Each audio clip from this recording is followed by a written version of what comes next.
Hola Adri, ¿cómo estás? Bueno, vamos a seguir trabajando con los apuntes de psicología educacional y ahora iríamos al segundo texto que es de Flavia Terilli, ¿sí? ¿Qué habla la autora? Acá cuando te comenté que lo iba a simplificar a ambos textos, ¿por qué? Porque propone lo mismo, pero la diferencia es que un texto, que es el más largo, que es lo que hoy retomo, habla de una conferencia que realiza Flavia Terilli y el otro es su texto, para que me entienda, pero propone lo mismo, habla de la cronología del aprendizaje, un concepto para pensar las trayectorias escolares, ¿sí? Vos siempre tenés que saber, y en ambos proponen lo mismo, ¿sí? Así que en eso, por eso te comentaba que lo iba a simplificar. Acá lo que trabaja Terilli va a ser las cuestiones en relación a la preocupación que hay hoy en día y siempre existió sobre la inclusión educativa, ¿sí? Especialmente se enfoca la autora en aquellos estudiantes, ¿no? Que tienen dificultad para poder cumplir la trayectoria escolar. Por eso es que tanto marca, y ahí también que lo anoté, que el profe en tu guía, viste, del texto, dice, Terilli aporta el desarrollo de dos nociones claves hoy en la educación, la de las trayectorias escolares y la cronología de aprendizaje. ¿Por qué se nombra o está siempre Terilli, ¿no? Flavia en cuanto a la cronología del aprendizaje? Ese es su concepto clave de la autora. ¿Por qué? Porque justamente lo que hace es hablar de las trayectorias escolares a través de la cronología del aprendizaje. ¿Qué quiere decir cronología? Es el tiempo que tienen los estudiantes para poder cumplir, en este caso, la educación, ¿no? Cómo estamos arraigados a ese concepto de que sí o sí tienen que cumplir determinados años, tiempo, para graduarse. Y que muchas veces rompen con esa cronología de aprendizaje, entonces justamente ella lo que hace es poder repensar esa cronología de aprendizaje. ¿Y cómo lo hacen?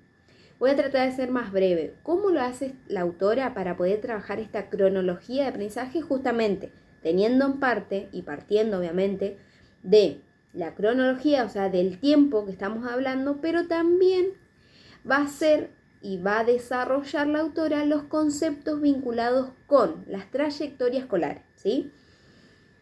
¿Qué pasa con las trayectorias escolares? Sí, parece un término en cuanto al trayecto que se tiene en la escolaridad o el estudiante, ¿no? Y por eso justamente se une con la cronología. Pero la autora hay algo que se destaca y que esto es clave, lo de Terilli, lo que voy a decir a continuación es clave. Habla de dos trayectorias escolares, ¿sí? Entonces, ahora lo que vamos a definir es cada trayectoria, ¿no? Habla de la trayectoria teórica y la trayectoria real, ¿sí? Acá voy a tratar, y lo intenté en cuanto a los apuntes, de tratar de explicarlo y analizarlo con mis palabras, ¿sí? Porque muchas veces, y pasa, que los textos son más formales, más estructurados y los términos no son lo mismo en cuanto al desarrollo, ¿no? Entonces intenté dar y explicarte con mis palabras. Pero vamos a partir primero de la trayectoria teórica, ¿sí? Para luego hablar de la trayectoria real, ¿sí? Acá en la teórica, lo que implica, va a decir la autora, es ingresar a tiempo. ¿Qué quiere decir esto? Que los estudiantes estén a tiempo. Vos, imagínate, teórico vendría a ser todo lo perfecto, para que lo entiendan, ¿no? Todo lo que se tiene que cumplir, todas las normas. Los estudiantes que tienen que estar a tiempo, que tienen que permanecer, que tienen que avanzar un grado o grado por grado o año por año y aprender, ojo, ¿no? Aún así ingresando a tiempo, aún así permaneciendo en la escuela, aún así avanzando por año, ¿no? Y siempre tiene que existir en esta trayectoria teórica la posibilidad de que el sujeto y el estudiante aprenda, ¿sí? De que aprenda, ¿sí? Y por eso la autora va a hablar en cuanto a tres rasgos del sistema educativo que son especialmente relevantes en esta trayectoria teórica. Primero, la organización del sistema por niveles, es decir, como conocemos, nivel primario, secundario, terciario, ¿no? Bueno, me olvidé del primario, del inicial, perdón, inicial, primario, secundario, terciario, que sí o sí tenemos que cumplir esos niveles del sistema para justamente graduarnos, ¿no? ¿Qué otra cosa también habla la autora? La gradualidad del currículum, ¿sí? ¿Qué quiere decir esto cuando hablamos de gradualidad de currículum? Es justamente el ordenamiento de los contenidos, de los aprendizajes de toda la asignatura, ¿no? De lo que vamos a llevar a cabo año por año, materia por materia, ¿sí? Y por último habla de la anualización de los grados de instrucciones, ¿sí? ¿Qué quiere decir esto? Que nosotros con la anualización de los grados de instrucción vamos a establecer el tiempo previsto para que cumplan tantos grados, ¿se entiende? Es decir, como te decía al principio, el tiempo, el grado, cómo tiene que cumplir el estudiante, ¿sí? Obviamente el tiempo es una condición para el currículum porque justamente tienen que ir siempre visualizando de la trayectoria teórica, ¿sí? Tienen que cumplir los estudiantes, tienen que cumplir los docentes nivel por nivel, año por año, para poder cumplir y lograr esta anualización de grado de instrucción, ¿sí? Eso por un lado. Y después tenemos, va a decir Flavia, va a decir que tenemos las trayectorias reales, que existen las trayectorias reales. Acá, en palabras mías, reales viene a decirte la realidad misma, ¿sí? Por un lado, como dijimos al principio, tenemos las trayectorias teóricas, que vendría a ser todo lo formal, para que vos entiendas lo formal, lo estructurado, como te decía, los métodos, las normas, ¿no? Pero por otro lado tenemos esta trayectoria real que vendría a ser las experiencias vividas, los caminos que realmente siguen los individuos en cuanto a los estudiantes, los docentes, la familia, ¿no? Obviamente acá, con esta trayectoria real, se muestran muchos puntos críticos que se producen en las entradas de las escuelas, en las salidas, en las repeticiones, en los cambios de instituciones, las mudanzas, el ausentismo temporal, todo lo que tenga que ver con la realidad misma que sucede en el día a día, ¿sí? Y que rompe un poco con lo que te decía, la gradualidad, ¿no? La planificación, rompe un poco con esa trayectoria teórica, ¿no? Y venimos a hablar un poco de la realidad, va a decir Flavia, en cuanto a la segunda trayectoria, ¿sí?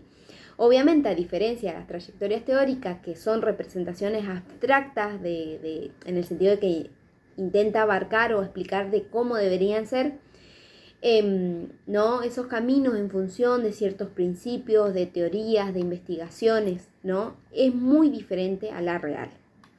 Pero ¿qué pasa acá, Adri? Entonces hablamos de las trayectorias teóricas y reales, pero también pone un entre paréntesis, ¿no? En cuanto a las teorías reales, y va a hablar de unas trayectorias no encausadas, que entrarían en las trayectorias reales, ¿sí? ¿Qué va a decir acá Flavia? Y está muy interesante. Dice que muchas trayectorias escolares siguen el modelo, o sea, siguen el pie de las trayectorias teóricas, ¿sí? Acordate, teórica estructural, ¿sí? Pero muchas dice que no siguen ese modelo. Siguen otro cauce, por eso es que lo llama trayectorias no encausales. ¿Por qué? Porque siguen otro camino, para que vos entiendas. Sigue otra vía que no es porque quieren, sino porque es la realidad misma, y tienen que irse por otro cauce, diría Flavia, ¿no? ¿Por qué usa esta metáfora de cauce de un río? Porque se van de la guía, ¿no? Del camino, ¿no? Obviamente estas trayectorias no encausadas van a plantear algunos desafíos, como por ejemplo, y ahí también lo nombro y lo nombra también la autora, la invisibilización, ¿sí? En cuanto los sujetos se vuelven invisibles, por ejemplo, si cuentan o se ausentan de las escuelas y los directivos o los docentes no se dan cuenta, o bien un día sí, un día no, o no está adquiriendo el conocimiento y él no lo puede demostrar, pero a la vez como que nadie tampoco se da cuenta. No sé, también si recibe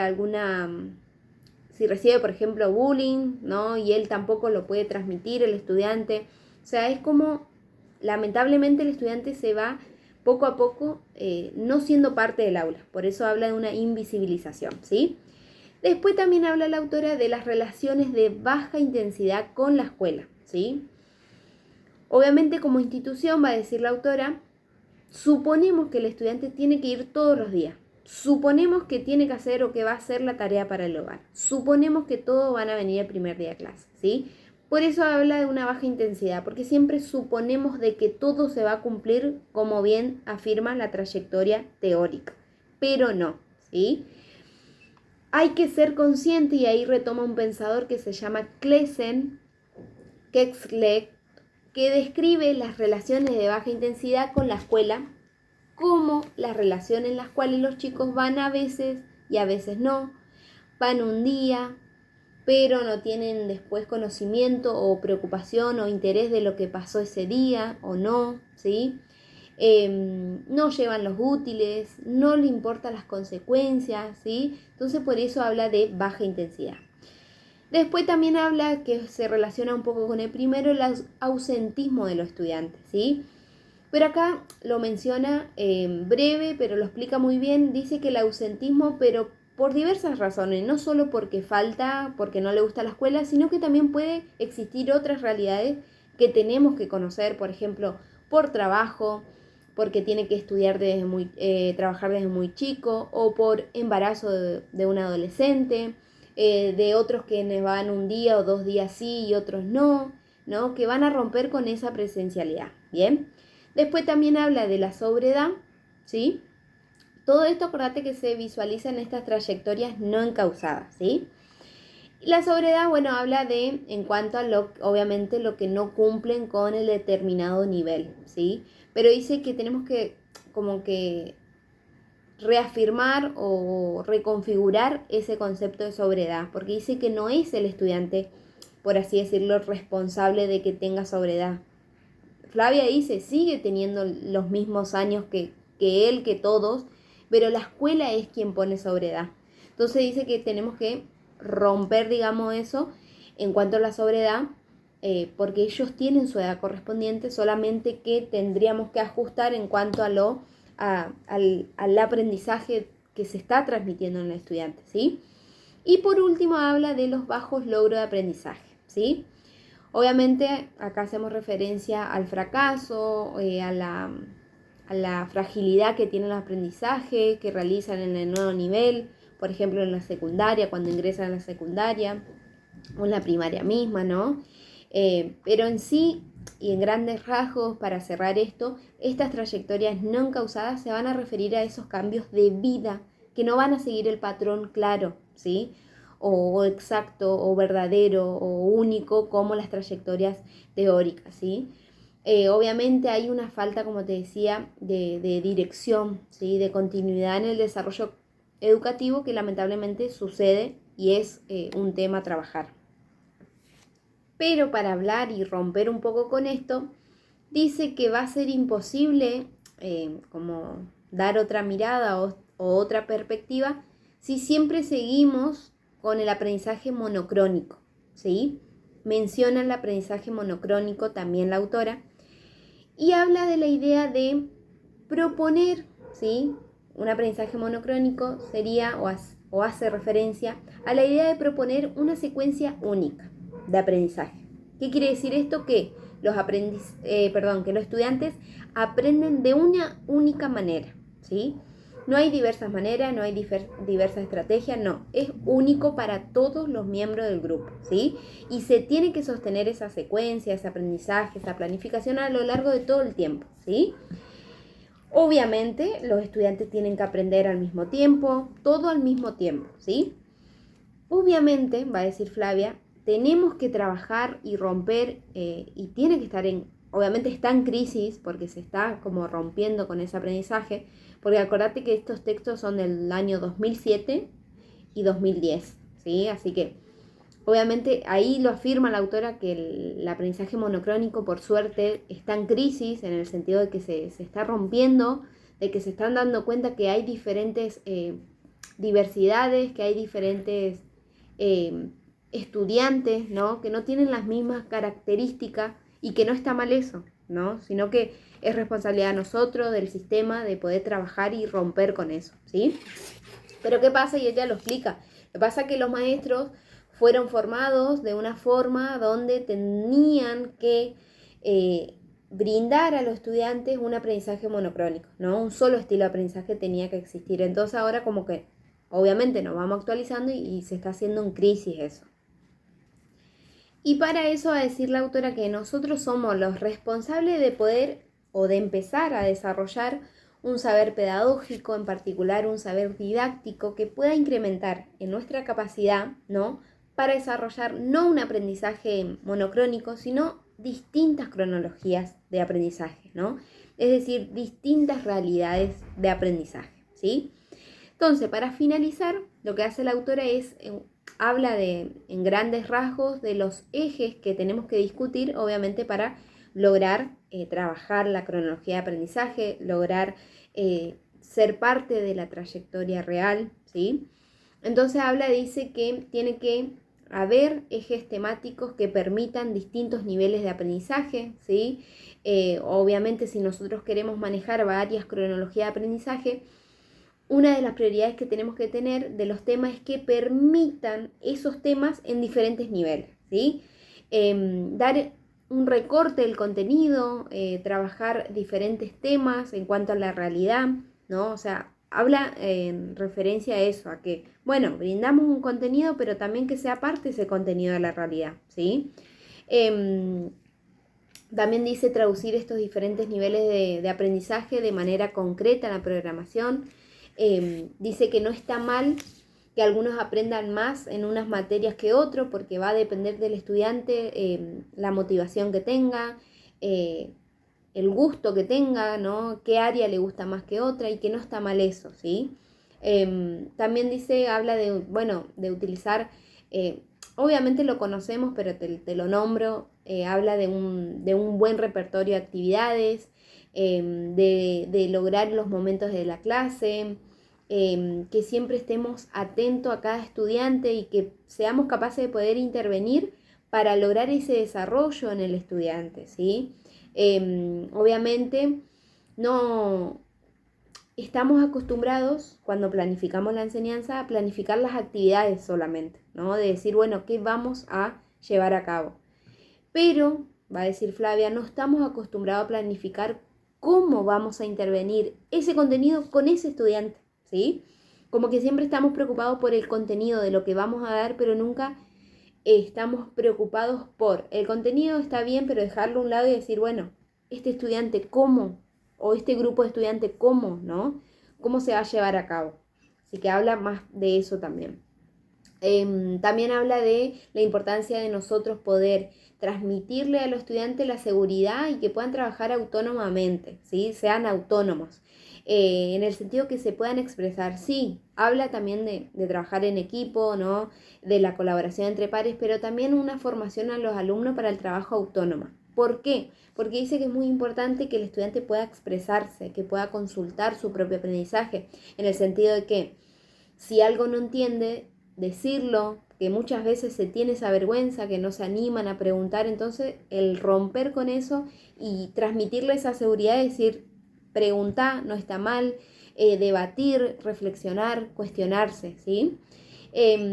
Pero en grandes rasgos, y acá te lo cité porque me pareció muy interesante, la autora, para finalizar, dice que el desafío de tomar la enseñanza como un asunto central de la institución educativa, ¿no? Como un asunto del equipo docente de la escuela. Tenemos que tomar y ser responsables, va a decir ella, ¿no? Y va a decir también, tenemos que asumir que el problema de la inclusión escolar, de quienes hoy están fuera de la escuela, es en parte un problema de los recursos económicos de la familia, es en parte un problema de la política, es decir, la política educativa, ¿no? La política social, sanitaria, la institución en sí. Es decir, no está siendo realista y dice, bueno, no es solo la culpa del estudiante, de la familia o del sistema escolar, sino de todos, somos todos responsables, ¿no? Y también, y ahí lo marca, por eso que tanto habla, es un problema de política pedagógica, es un problema de enseñanza, ¿sí? Somos responsables de la enseñanza del sistema. No se trata solamente de normalizar las trayectorias y cumplir con el nivel, con el contenido, que aprenda o que no aprenda, porque muchas veces no aprende, pero sino más bien de ofrecer una amplia gama de trayectorias educativas que sean diversas, que sean flexibles, ¿sí? Y ahí termina, digamos, el texto de Flavia.